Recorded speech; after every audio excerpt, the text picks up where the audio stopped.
Hello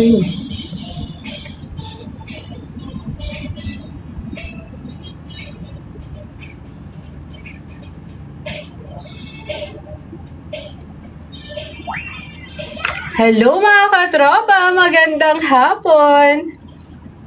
Andito na ang inyong katropang Erica Balagtas, ang jowa ng Metro at Mega Manila. Ang katropa nyo na handang makinig at makichismis sa inyo dito sa X-Rated. Linggo hanggang Biyernes tuwing 1:30 hanggang 3:30 ng hapon. At lahat mga katropa ay gagawin at pag-uusapan natin dito sa X-Rated. Magkukwentuhan tayo, maghaharutan, at pwede rin natin pag-usapan ang iyong pag-ibig at buhay. Kasi dito sa X-Rated, wala tayong filter at wala tayong kaarte-arte. Magkukwentuhan lang tayo at maghaharutan. Kaya kung ikaw ay naka-break dyan at pa-chill-chill lang, o kung ikaw naman ay naglalaba, nagluluto, nagsasaing, nananahe, o kung ikaw ay nasa biyahe, ang lagi ko namang paalala sa iyo na dapat ay takbong pogi lang para smooth lang lagi ang pagmamaneho at hindi ma-shoot kung saan-saan.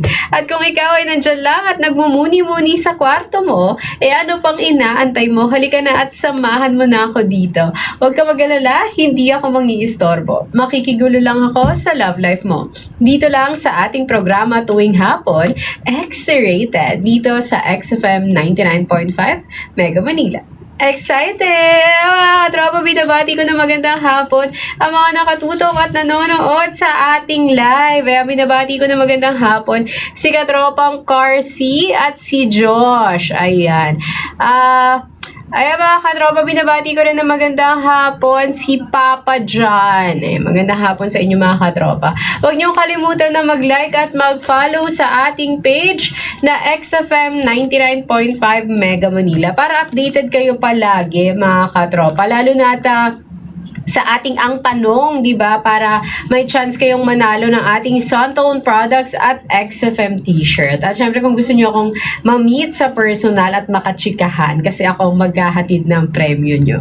Ayan mga katropa, babasahin natin ang mga tanong nyo dito sa aking page. Ayan. Merong isang tanong dito, sabi niya, paano ko malalaman kung ako lang ang option at hindi priority? Naku, ang hirap naman yan, ang ganyang sitwasyon, di ba? Pero kapag nandito ka na sa point ng relationship, kung napapaisip ka na hindi na ba ako yung priority or option na lang ba ako, ibig sabihin, siguro medyo 30, mga ganon, 30 to 40% na baka option ka na lang talaga. Kasi hindi naman, di ba, kung priority ka ng tao, hindi naman mapapasok sa isip mo yan, di ba? Kung kompleto ka sa assurance or yung partner mo, talagang kita mo yung effort niya, yung gano'n, parang ramdam mo talaga na pinaprioritize ka. Hindi ka mapapaisip ng ganyan di ba? Hindi ka mapapaduda. Pero yun na nga, kapag ka naisip mo na paano mo malalaman kung option ka lang ba o hindi ka na priority ng partner mo. Siguro kapag ka, di ba dati, halimbawa, dati madalas siya lagi mag-update sa'yo or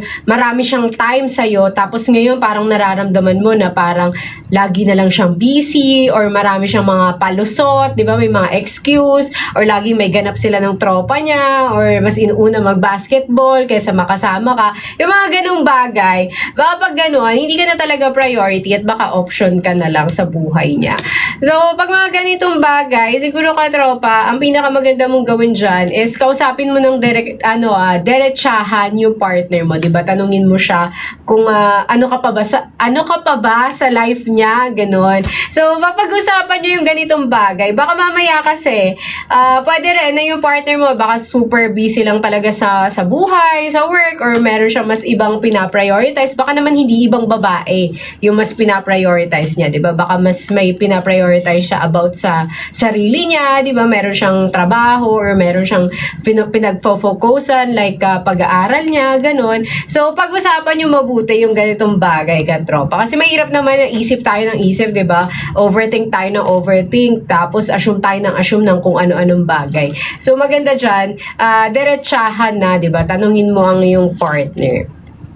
At meron naman dito, ang tanong niya ay, worth it pa ba ang relasyon kung lagi na lang kaming nag-aaway? Naku, part naman talaga ng relationship, di ba? Na wala namang perpektong relasyon. Lagi talaga magkakaroon ng mga alitan, mga away-away na ganyan, tampuhan. Di ba? Normal yan sa relationship.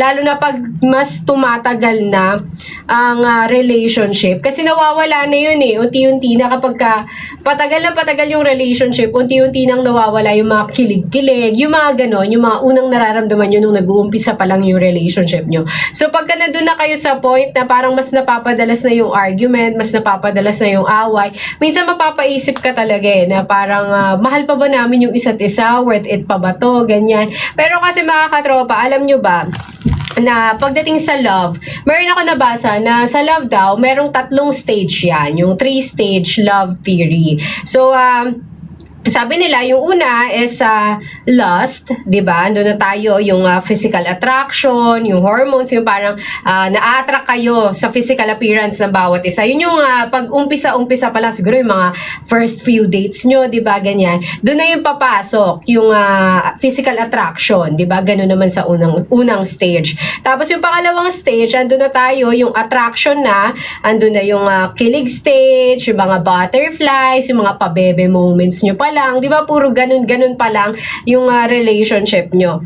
Tapos susunod na doon, andun na yung attachment. Yun na yung mas malalim na bond yung dalawa. Mas deeper na yung relationship at mas matagal na yung relationship. Doon na pumapasok yung mga argument kasi meron na kayong mga kanya-kanyang pinaglalaban and maski kayo, di ba? Pinaglalaban yung dalawa yung relationship nyo. So pag ganito na yung stage ng relationship nyo, nandun na kayo sa pangatlong stage, di ba? Nandun na kayo sa attachment, doon na sa pang long term talaga. Pag ganyan, katropa, dapat mas mahaba yung pasensya nyo sa isa't isa. At saka kung love nyo naman yung isa't isa, di ba? Mas mas magiging understanding kayo dun sa partner nyo, mas uunawain nyo sila. Tsaka yung mga ganyang stage naman ng relationship, yung mga, lalo na yung mga petty fights, di ba? Yung mga maliliit lang naman ng mga bagay na pinag-aawayan, na mga hindi naman worth it talaga pagtalunan. Alam nyo yung mga ganon. Pagka talaga, di ba, tumatagal yung relationship, tapos nag-start na kayo mag-away, dun na papasok yun eh, yung mga petty fights, na mga kung ano-ano. Kasi medyo parang kumbaga sa relationship, matagal na kayo pero medyo immature pa. Parang ganon. So, meron pa yung mga petty fights. Tapos, pero pagka nalagpasan nyo yon, yung ganong stage ng relationship nyo, at pag mas nag-mature na kayong dalawa, mas natutunan nyo na, di ba? Mas inaral nyo na yung love language ng isa't isa, yung ugali ng bawat isa, or kung paano i-handle yung partner nyo. Pag mas tumagal ng ganon, unti-unti mawawala naman yun, mga katropa. Tsaka nasa sa'yo rin yan. Nasa iyo talaga yung sagot dyan. Kung ikaw ba, willing ka ba talaga na ipaglaban yung partner mo or ipaglaban yung relationship nyo. So, ibig sabihin, pag ganun, edi worth it pa yung relationship nyo kahit pa sabihin nyo na lagi kayong nag-aaway. Kailangan lang talaga sa mga ganitong bagay is communication at mas mahaba pa na pasensya.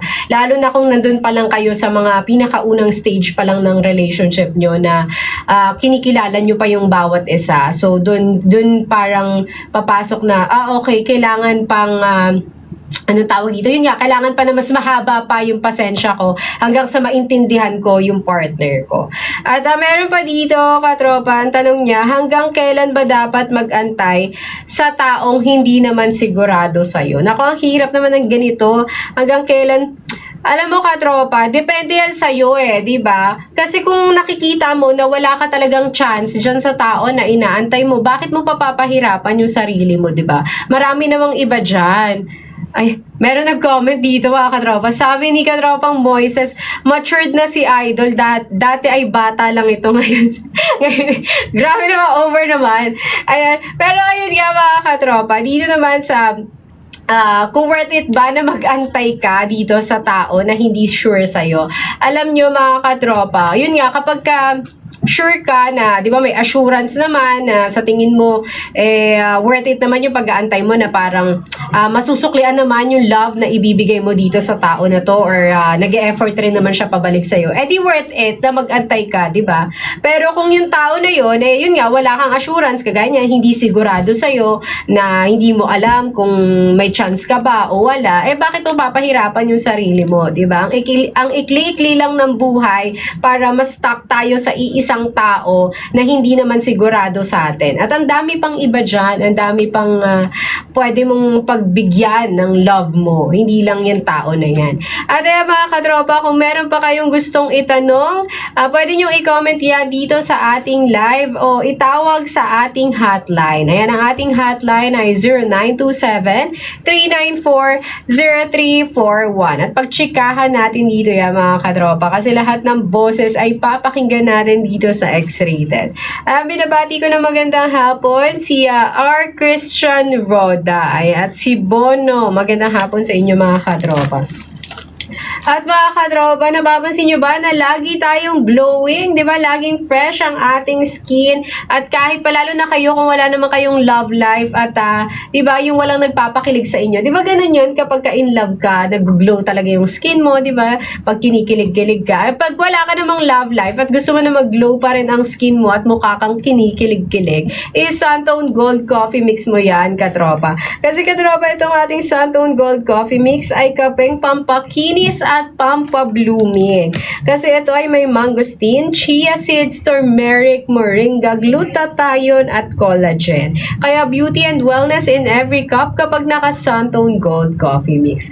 At mga katropa, kung hindi naman kayo mahilig magkape, meron din tayong Suntone Gold Herbal Tea. Naku, napaka-okay talaga nito. Lalo na kapag hapon, tapos di ba marami yung kinain mo, yung mabigat yung tiyan mo. Ang magandang gawin dyan ay mag-Suntone Gold Herbal Tea. Kasi itong ating Suntone Gold Herbal Tea ay may natural goodness gaya ng moringa, turmeric, at cinnamon bark para sa ating mas suwabeng digestion. Ay mga katropa, ang ating Suntone products ay available sa Mercury Drug, Southstar Drugstore, TGP, at Generica Drugstores nationwide. Available din yan sa ating Yes to Health clinics na nationwide din. At ang ating Yes to Health clinic, dahil nationwide yan, meron din tayo sa Santiago City, Isabela. Ang ating Yes to Health Herbal Products Trading Santiago. Ang address natin dyan ay Alfonso Street, Dubinan East, Santiago City, Isabela.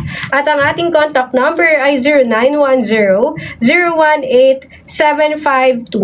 At ang ating wellness consultant ay si Doc Ned Castro. Ang kanyang contact number ay 0910-018-7529.